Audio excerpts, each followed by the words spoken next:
como una taza redonda que no le falta bebida. En la versión original no dice bebida, sino que dice buen vino, vino mezclado o vino. Entonces sería tu ombligo como una taza redonda que no le falta el vino. Ya oramos, ya le dimos la alabanza al Señor en adoración, y su palabra está ungida. Solamente, Señor Jesucristo, te pido en esta hora, Dios mío, que unjas mi mente para conocer la necesidad de tu pueblo. Unge mis ojos para poder ver lo que tú ves, Señor. Unge mis labios para que seas tú hablando a través de ellos. Y vamos a hablar entonces de este tema que se llama cordón umbilical. Cordón umbilical. Este es el tema de este mensaje. Solo voy a tomar esa parte que leímos. Y quiero hablar de que cuando vemos nosotros el libro Cantar de Cantares, ¿verdad? El trasfondo histórico del libro se llama La Mejor Canción. Ahora, esta es una historia de amor puro y profundo entre un hombre y una mujer. Salomón está escribiendo acerca de la belleza y de lo sagrado de esa relación. Ahora, la historia simboliza el gran amor de Dios por su pueblo. Pero no solamente un relato de amor, sino también una afirmación de la santidad en el matrimonio y ejemplificar el amor de Dios para su pueblo. Entonces, una de las cosas que se dice es que los judíos prohibían la lectura de este libro a todos los menores de 30 años. Era prohibido que los menores de 30 años se les diera a leer este libro. Entonces, ¿por qué? Porque debían de alcanzar un grado de madurez espiritual para poder ellos entrar debidamente en el santo misterio del amor que se expone en forma alegórica. Entonces, cuando vemos las enseñanzas de Salomón, los primeros cristianos comparaban como una escalera de 3 escalones. ¿Por qué? Porque cuando se leía Eclesiastés, se hablaba de la naturaleza de cosas visibles o cosas sensibles, vanas. Cuando se leían los proverbios, se hablaba del aspecto moral. Pero cuando se leía el Cantar de los Cantares, era el figurativo de la unión de Cristo con la iglesia. Mire, el pueblo judío comparaba también, hacía su comparación.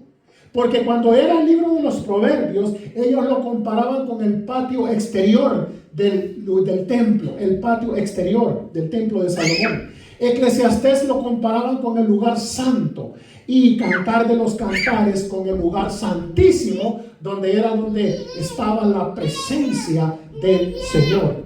Ahora, en este libro, note usted, el amor a Cristo es el más fuerte, el más puro de las pasiones, oiga bien, y humanas. Pero necesita un lenguaje más fuerte para expresarlo, para expresar, oiga bien, a los puros de corazón.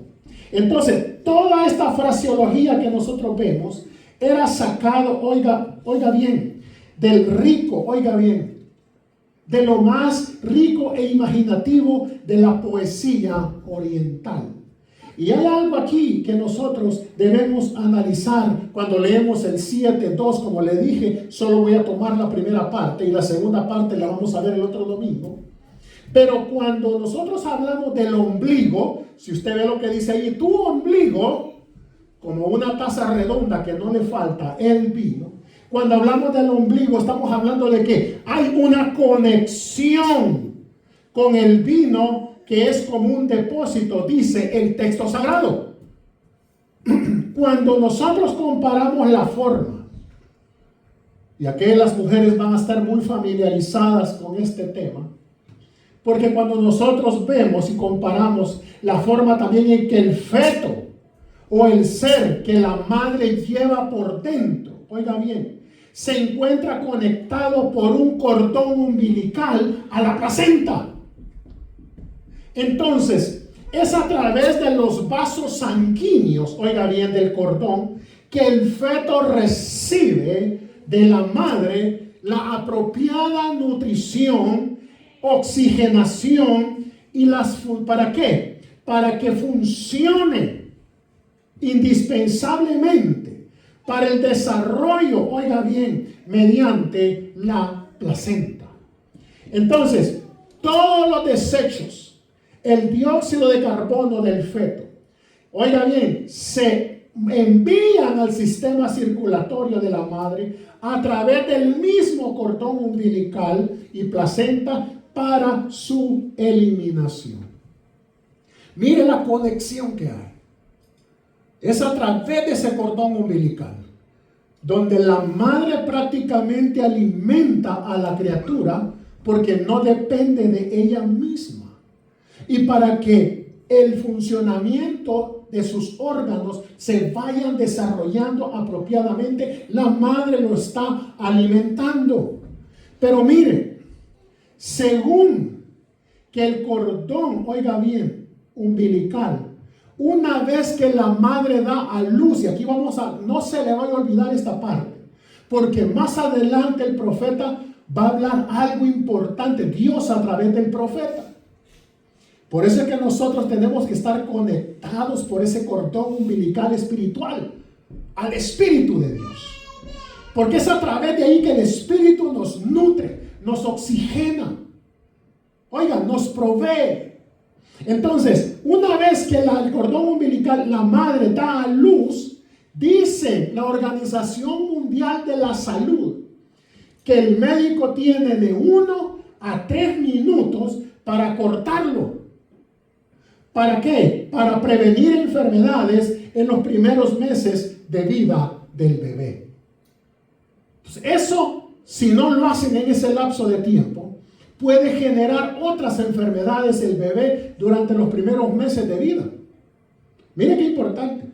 Entonces, el autor de Cantares está comparando el ombligo, oiga bien, donde se habla de la misericordia de Dios con Israel. Y está describiendo los cuidados que se hacían a un recién nacido. Está tomando esta forma para ver que también Dios, de la misma manera, cuida de los suyos. Pero ese amén tiene que ser yo creo que no está entendiendo.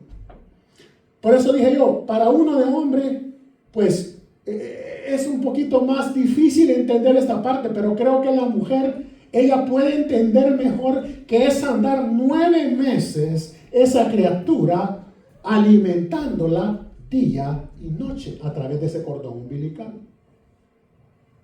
Y el día, oiga bien, que suceda algo en ese cordón umbilical, algo puede pasar con ese bebé. Puede llegar a morirse.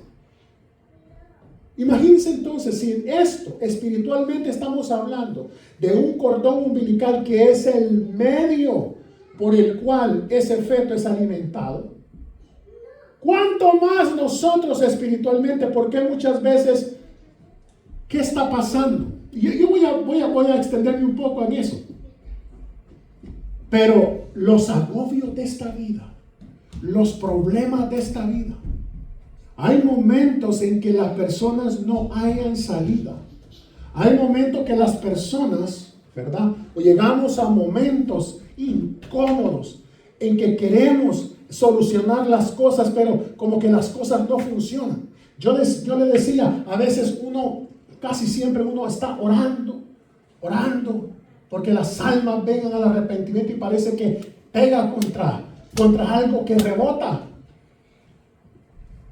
Oiga, pero no hay nada mejor que llegar a la presencia del Señor y conectarse. Amén, gloria a Dios. Es que ahí es donde nosotros obtenemos la victoria. Amén, gloria a Dios. Entonces, ese bebé no se muere y nace sano, con todas las defensas, con sus órganos bien desarrollados, porque la madre está teniendo cuidado de él. Ahora, yo no sé si usted cree, igual que yo, que tenemos un Dios que está cuidando día y noche de nosotros. Entonces, mire lo que pasa aquí. La iglesia, como la amada, siempre debemos estar conectados con el Espíritu Santo. ¡Siempre!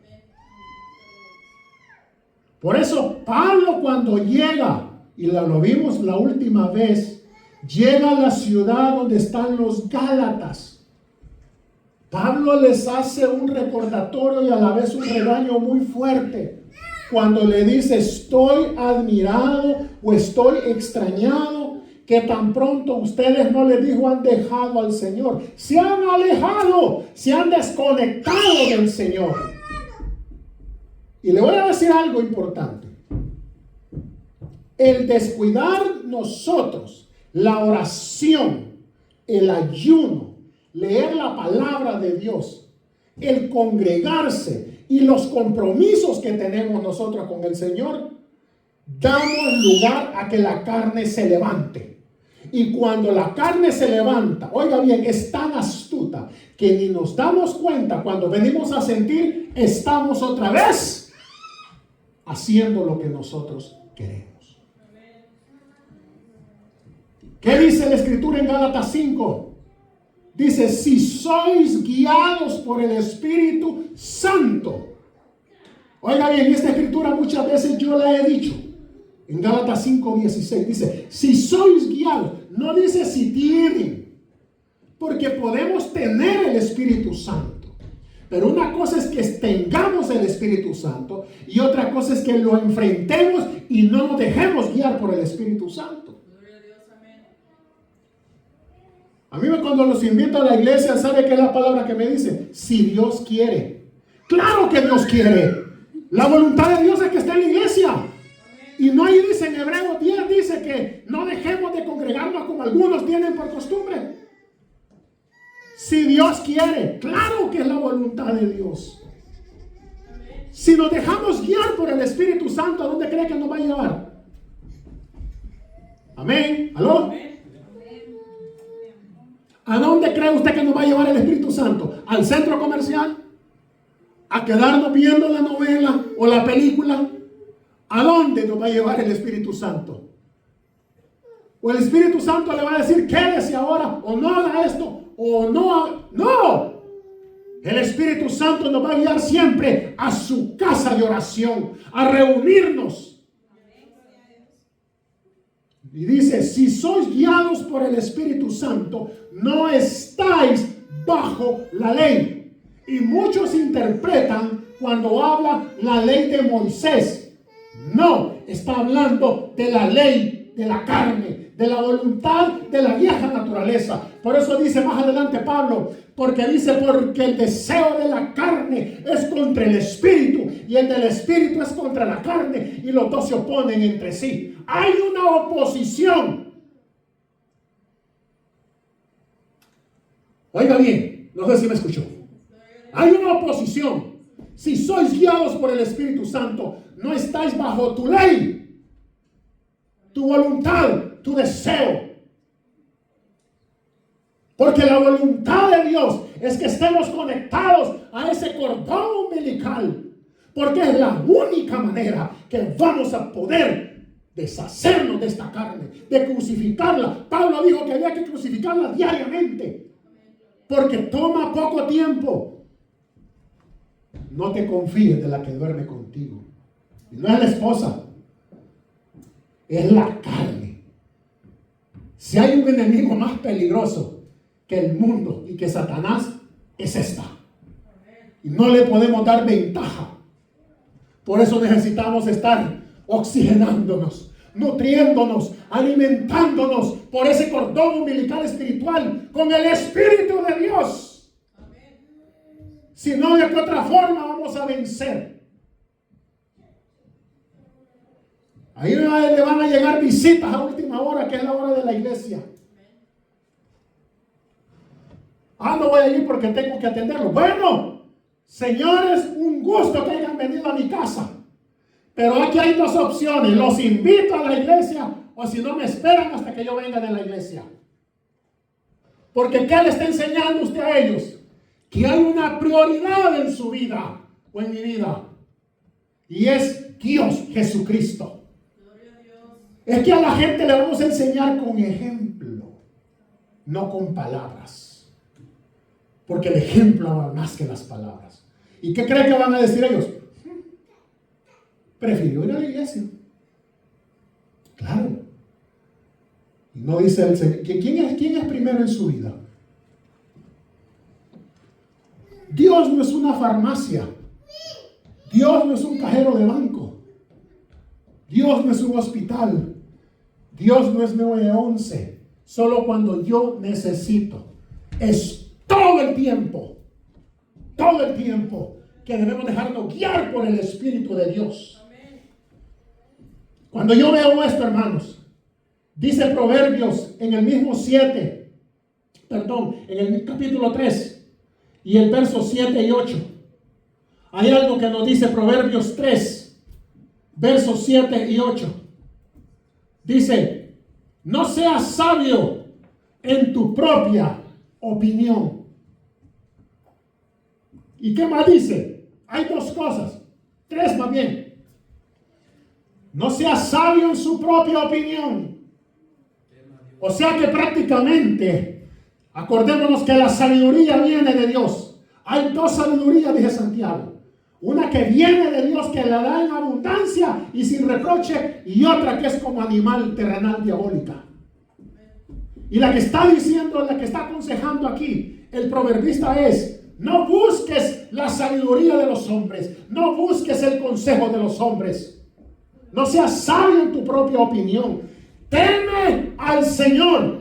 ¿Se acuerdan del otro proverbio que dice que el principio de la sabiduría? Aleluya. Teme al Señor y apártate del mal. Y miren lo que dice el verso 8. ¿Por qué dice? Porque será medicina a tu cuerpo y refrigerio para tus huesos.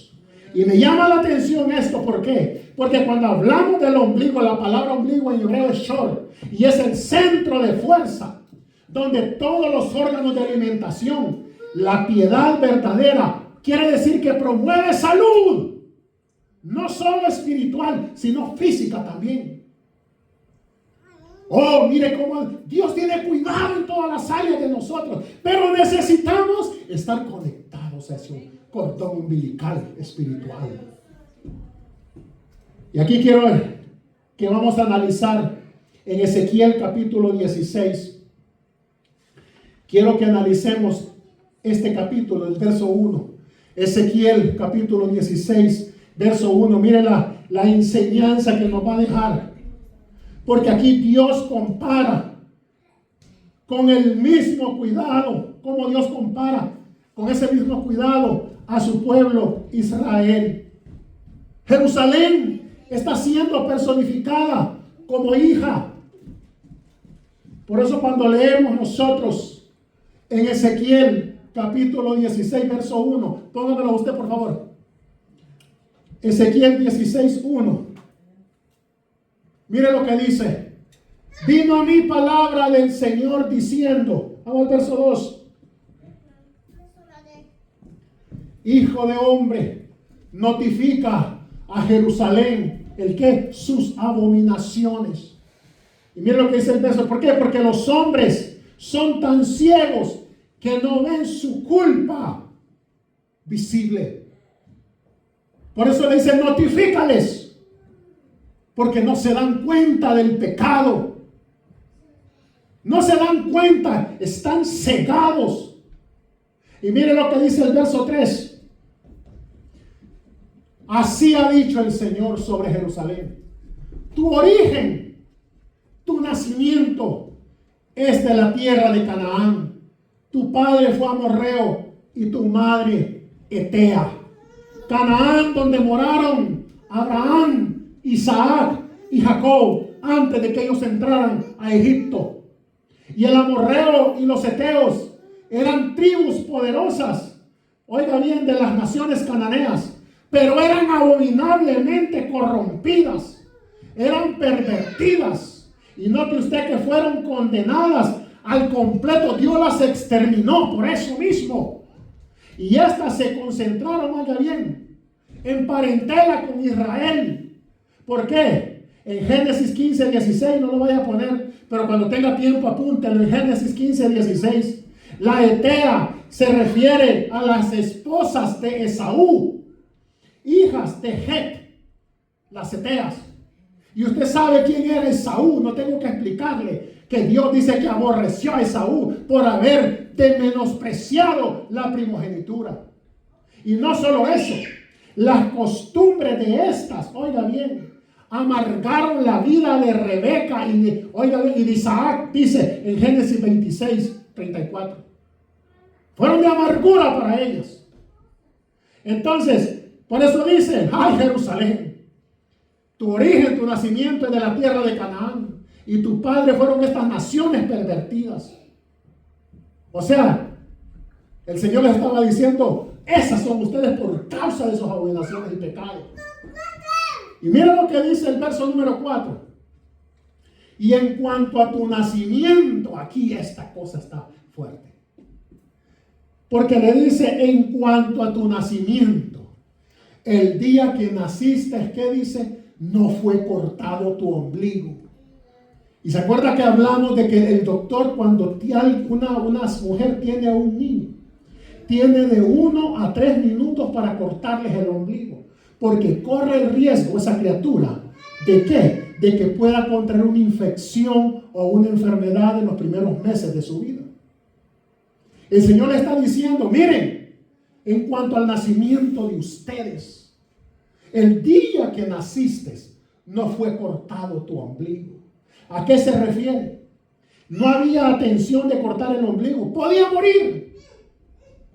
Y luego le dice, no fuiste lavada con aguas para limpiarte, ni salada con sal, ni fuiste envuelta con fajas. Está tomando como que es una criatura.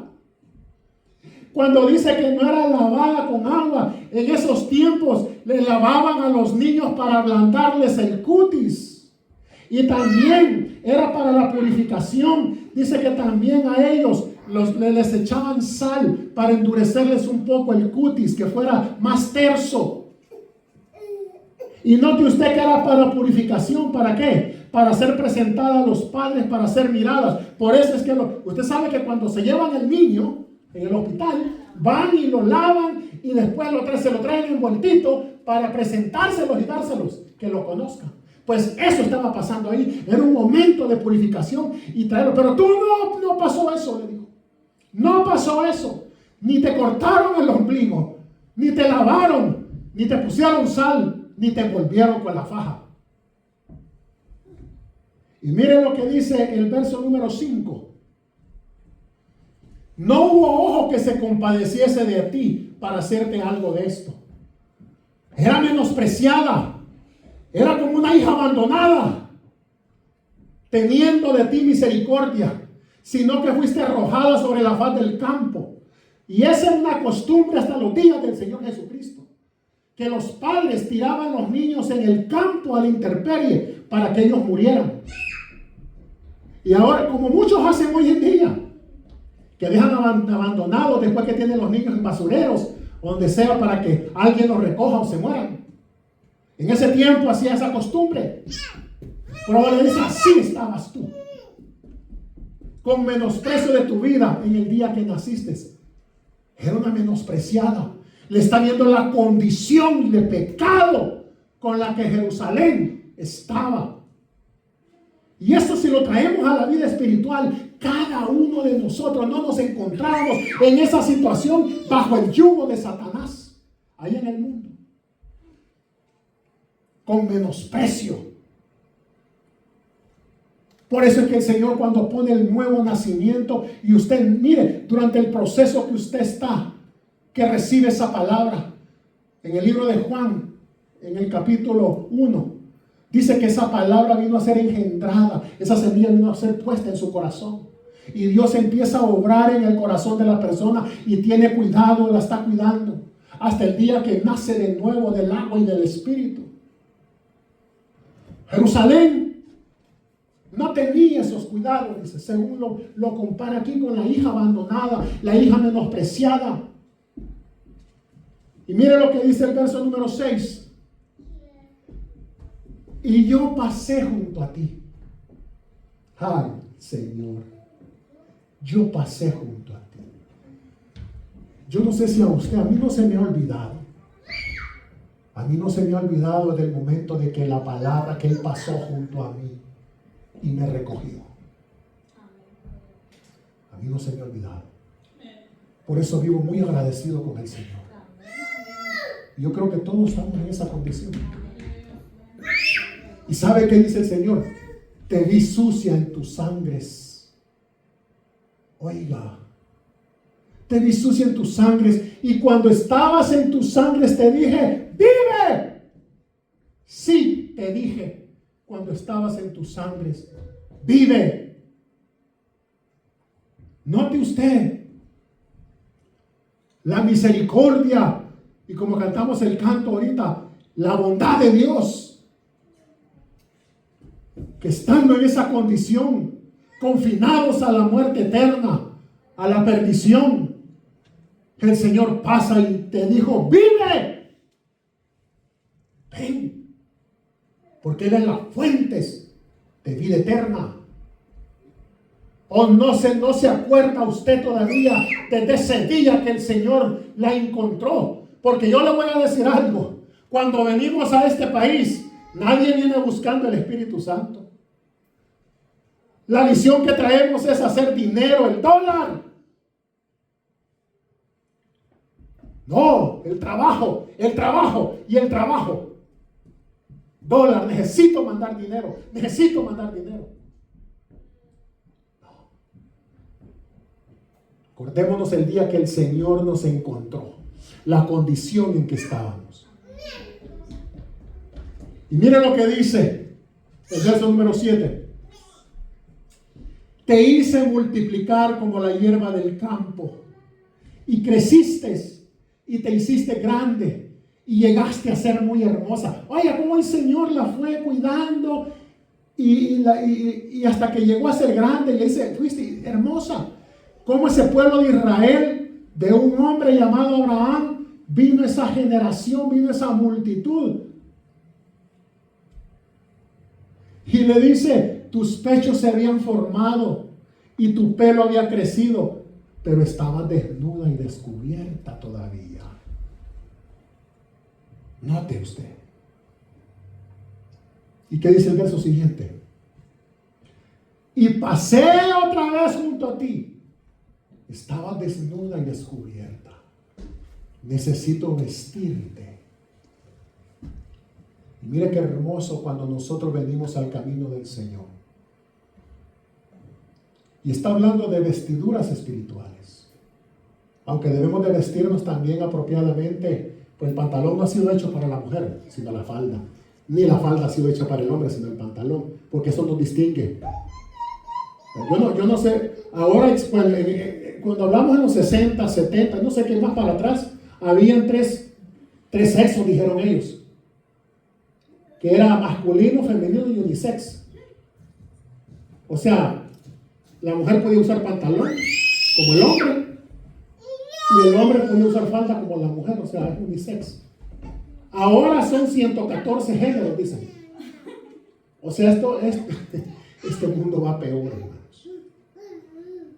Pero cuando nosotros nos vestimos de su gloria, nos vestimos con el Espíritu Santo, nosotros vamos a andar una vida modesta, tanto interno como externo. Ya no vamos a andar en la desnudez que andábamos en el mundo, porque la desnudez es pecado. Eso de andar enseñando parte de su cuerpo, eso es desnudez. ¿Por qué es pecado? ¿Cómo andaba el demonio en Gadara dándose en las tumbas y en las cadenas? ¿Cómo andaba?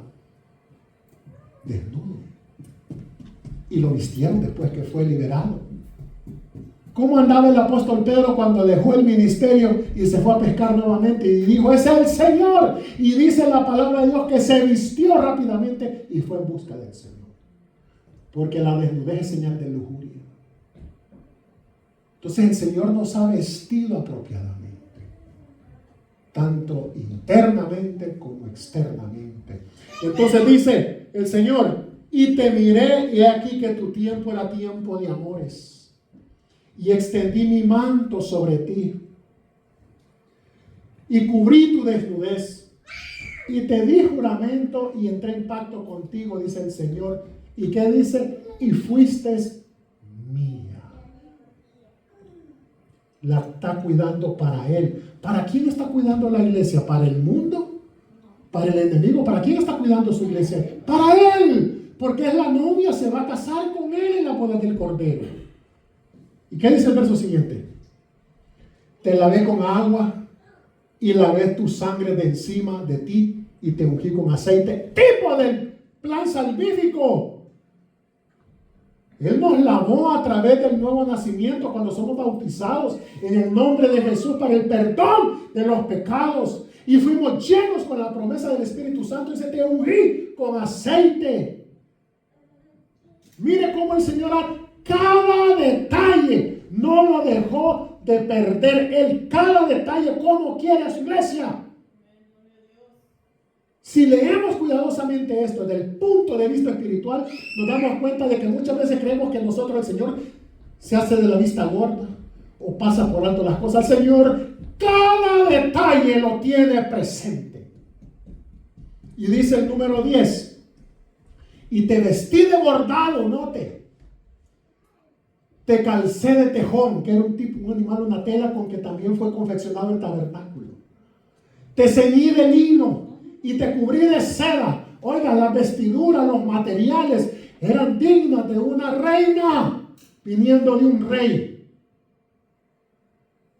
Y el verso 11 dice, te atavié con adornos y puse brazaletes en tus brazos y collar a tu cuello. Dones espirituales que le ha dado a su iglesia. Verso 12. Puse joyas en tu nariz, en el original dice en tu frente. Habla de las diademas. Que ellas usaban diademas, las mujeres, hasta con monedas. Por eso es que hay una parábola de la moneda perdida. Porque una de las monedas que llevaba se le cayó y no la encontraba. Es otro mensaje. Pero dice, y zarcillos en tus orejas y una hermosa diadema en tu cabeza. Verso 13. Así fuiste adornada de oro y de plata. Y tu vestido era de lino fino, seda y bordado. Comiste flor de harina de trigo, miel y aceite, y fuiste hermoseada en extremo. Prosperaste hasta llegar a reinar. Note usted, de dónde el Señor la trajo y a dónde el Señor la puso. ¿Y qué cree usted que pasó? Después que el Señor hace eso por todos. ¿Qué cree usted que pasó? Habrá sido agradecida con el Señor por todo lo que pasó. Vamos a ver el verso número 14. Y salió tu renombre entre las naciones a causa de tu hermosura, porque era perfecta a causa de mi hermosura que yo puse sobre, a causa de mi hermosura que yo puse sobre ti. Mire qué hermoso es llegar y cuando hablemos del Evangelio mostrarles la gracia que el Señor ha puesto en uno, como hablábamos el domingo pasado en la bodega del aceite, ¿se acuerda? Cuando el guardián del aceite que estaba metido ahí trabajando porque era su trabajo. Y yo le dije, esto es lo que yo pienso, cuando ese hombre salía a las calles y todo ese aceite que se le impregnaba porque estaba metido ahí, y la gente cuando él pasaba sentía ese olor del aceite. ¿Qué impresión dejamos nosotros con la gente cuando hablamos con ellos? ¿A qué huelemos? ¿A carne o a la gracia y el Espíritu de Dios? Porque Dios pone una gracia en uno. Entonces dice que eso es lo que puso en ella. Verso 15. ¿Cuál es el problema entonces ahí? Mire que hubo un problema después que el Señor hizo todo lo que hizo. Dice, pero confiaste en tu hermosura y te prostituiste a causa de tu renombre y derramaste tus fornicaciones a cuantos pasaron suya eras. Mire lo que hizo después de todo lo que el Señor hizo por ella. ¿Acaso no nos comportamos muchas veces nosotros así?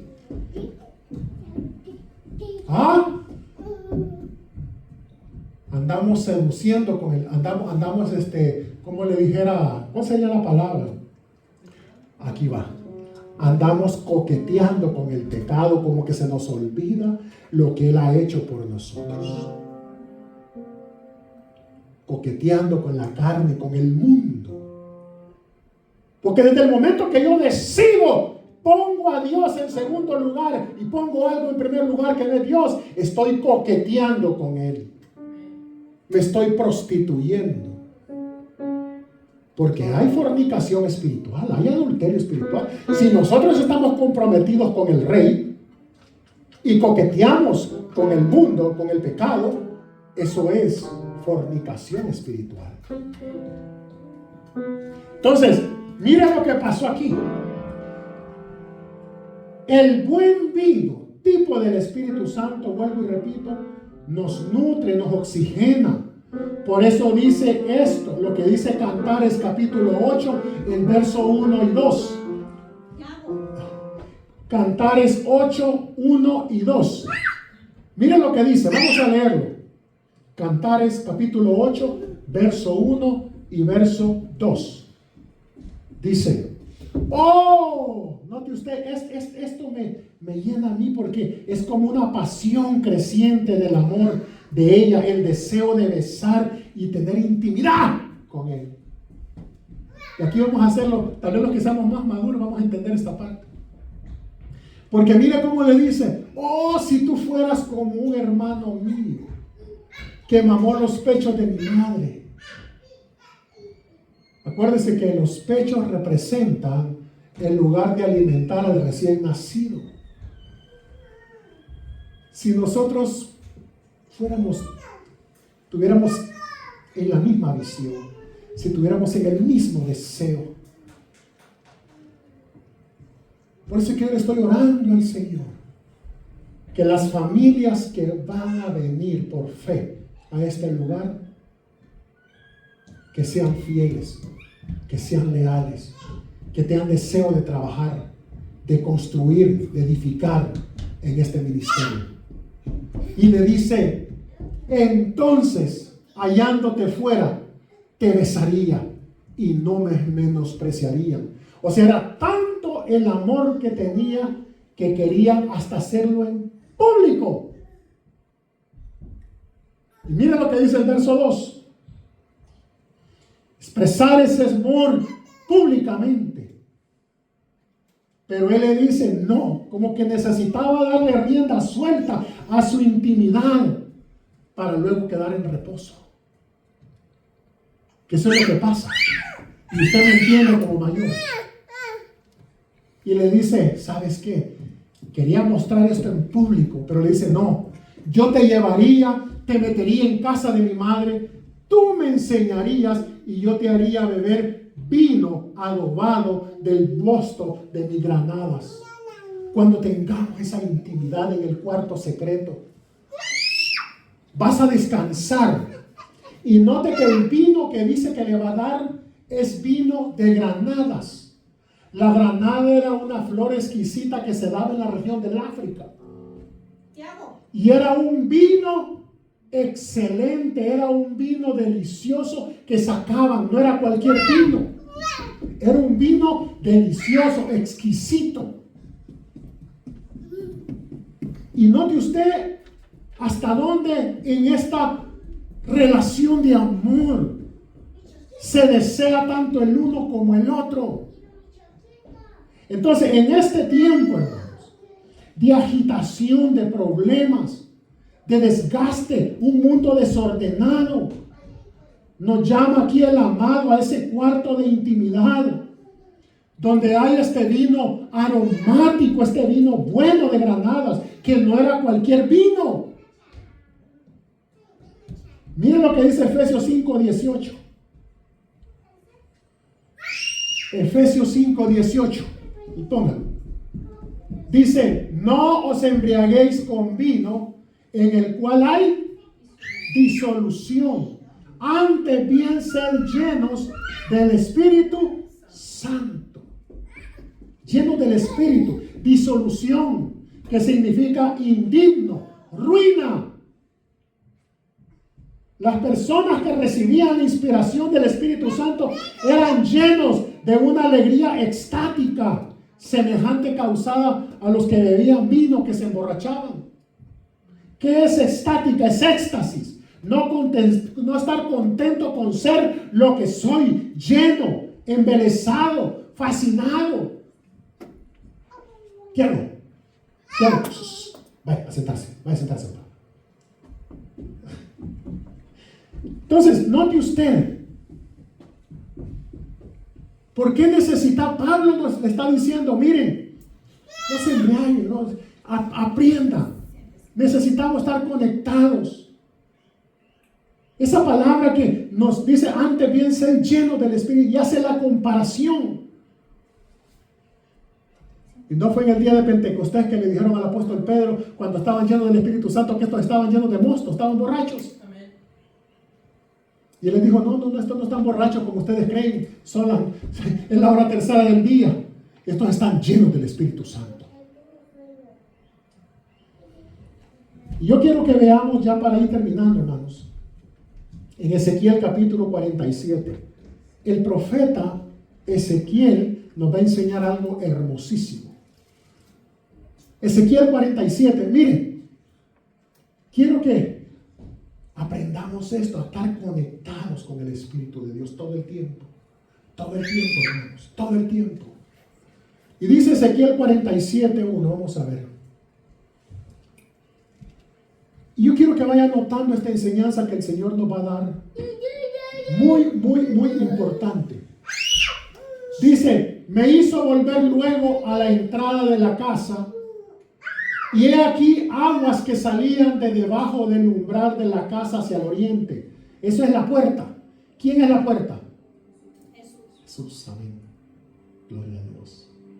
Dice que las aguas salían de debajo de la puerta de la casa hacia el oriente, porque la fachada de la casa estaba al oriente y las aguas descendían de debajo hacia el lado derecho de la casa al sur del altar. Vamos con el verso siguiente, el 2.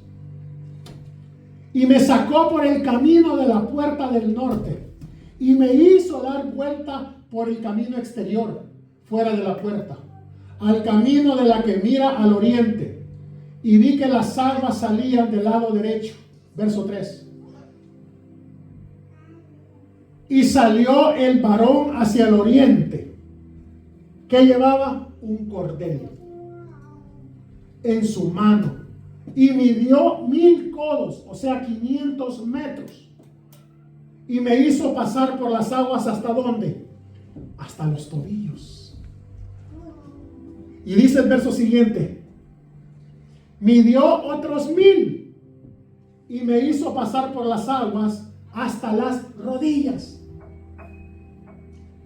Y note usted, midió otros 1000 y me hizo pasar por las aguas hasta la cintura o los lomos. ¿Tiago? O los lomos. Note usted. Y vamos al verso siguiente. Vamos a ponerle aquí para que no pueda entrar. Tiago, venga, vamos a ver. Hasta que termine va a tocar piano. Y dice, midió otros 1000. ¿Y qué pasó? Era ya un gran río que yo no podía pasar, porque las aguas habían crecido de manera que el río no se podía pasar ni a nado. Oiga, mire estos niveles. El agua, ¿se acuerda lo que le dijo a la mujer samaritana? Cuando le dijo, si tú vienes por esta agua, le dijo, vas a tener que estar viviendo y vas a tener sed, pero del agua que yo te daré correrá de tu interior como río de agua viva. El agua es un tipo del Espíritu Santo. Y aquí hay niveles. Dice el profeta que empezó a salir esa agua de la puerta del templo. Puerta es un tipo de Jesucristo.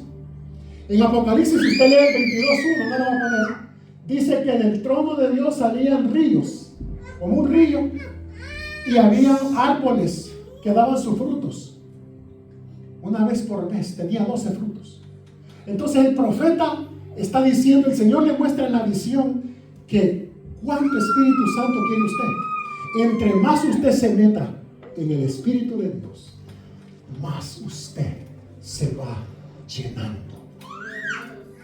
El profeta llegó un momento que se estaba metiendo las rodillas, los tobillos, luego las rodillas, luego la cintura, y después dijo que ya tenía que pasar a nado. Estaba inundado, mostrando la promesa del Espíritu Santo. Y mira lo que dice el verso 6. Y me dijo: ¿has visto, hijo de hombre? Después me llevó y me hizo volver por la ribera del río. Agarra, hermano, no tenga pena. Me hizo volver por la ribera del río. Verso 7. Y volviendo yo, vi que en la ribera del río había muchísimos árboles, a uno y al otro lado. ¿Se acuerdan lo que dice Isaías 61? Que dice que el Señor quiere que seamos plantados como árboles de justicia. ¿Cuántos árboles habían en el jardín del Edén, hermanos? Había un árbol de la vida. Solo un árbol de la vida.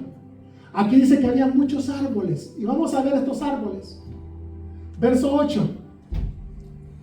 Y me dijo: estas aguas salen a la región del oriente y descenderán al Araba, o sea, Arabia, y entrarán en el mar, y entradas en el mar recibirán sanidad las aguas. El Espíritu Santo trae sanidad. Verso 9. Y toda alma viviente que nadare por donde quiera que entrara en estos dos ríos vivirá, y habrá muchísimos peces por haber entrado allá estas aguas, y recibirán sanidad, y vivirá todo lo que entrare en este río. Note usted. El Espíritu Santo, gloria a Dios. El Espíritu Santo nos trae paz, nos trae sanidad, nos trae prosperidad. Eso es lo que dice. Ahora, ¿será esto solo para Israel? ¿Qué dice el siguiente verso, el 10? Y junto a él estarán los pescadores desde Engadi hasta Englaim. Será su tendedero de redes, y por sus especies serán los peces, tan numerosos como los peces del mar grande. Verso 11. Sus pantanos y sus lagunas no se sanearán, quedarán para salinas. Habían hoyos, pantanos, que eran sal que ocupaban ellos para poder su consumo. Pero lo que habla aquí el Señor es que estos lugares, estos pantanos y sus lagunas no se van a sanar. ¿Por qué? Está hablando de aquellos que por su negligencia y su mundanalidad no quieren recibir el mensaje del Evangelio. Van a quedar así. ¿Te hago?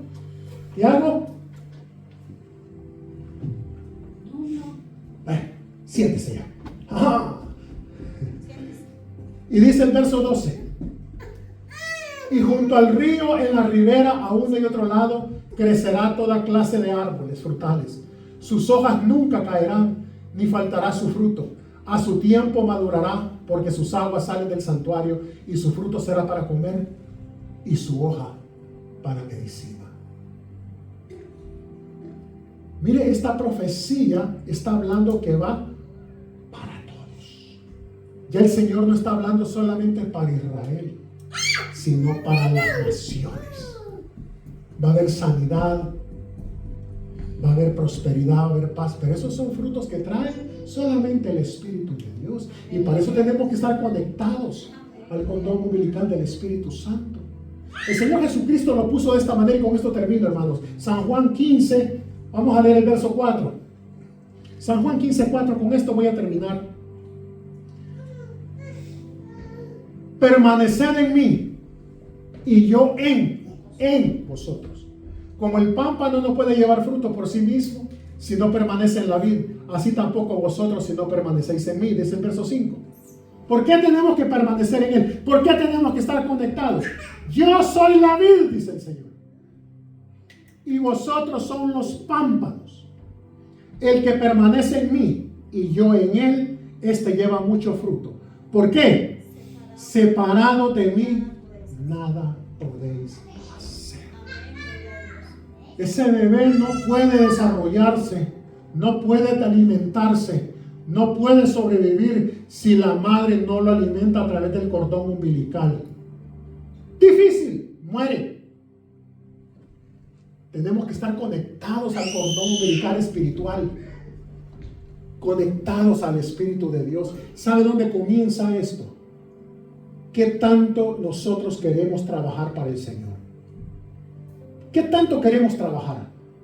Hemos sido llamados, ya el Señor nos dio la salvación.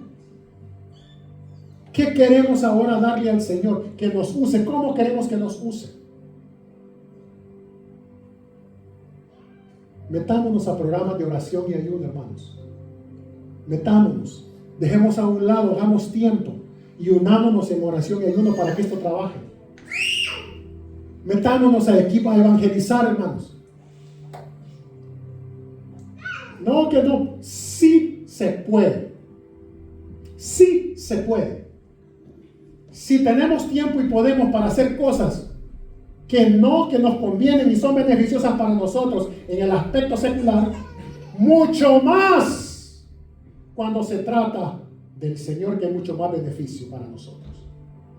No nos comportemos como la que halló el Señor abandonada, la cuidó, la vistió, la protegió, le dio todo y después se prostituyó con otros, con idolatría y otra clase de pecados. Ahora acordémonos de dónde el Señor nos ha sacado, cómo nos ha guardado, aún estando en el mundo nos ha cuidado, nos ha guardado.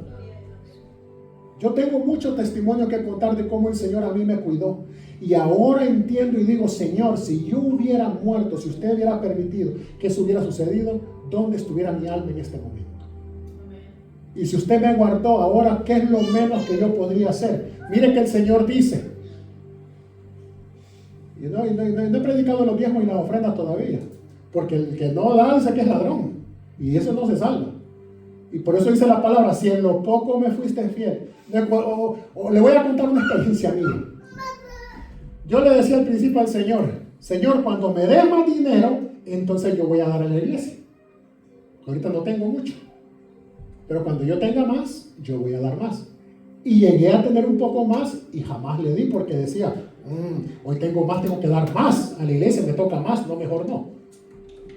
Pero cuando dice la Escritura, en lo poco me fuiste fiel, en lo mucho te pondré. ¿Sabe cuándo significa el dar? Cuando doy realmente, ¿verdad?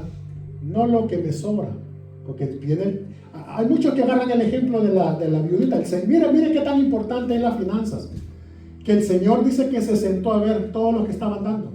Si el Señor se sentó a ver eso es porque es un punto importante. Y les dijo a sus apóstoles, de cierto les digo que esa señora, esa anciana, ha dado más que todos esos, porque estos daban de lo que les sobraba, más ella dio todo lo que ella tenía. ¿Usted cree que el Señor no la bendijo? Ahí es cuando damos de veramente. Cuando ponemos, lo único que tenemos se lo damos al Señor, no lo que me sobra. O servirle solo cuando estoy, pero cuando viene un problema, no, porque ahí es donde somos probados en la fe. No cuando estamos, que todo nos va bien, no, cuando las cosas estamos pasando por el desierto, es cuando somos probados en fe. No me quería salir del tema, pero tenía que decirlo, me desahogué. Gloria a Dios.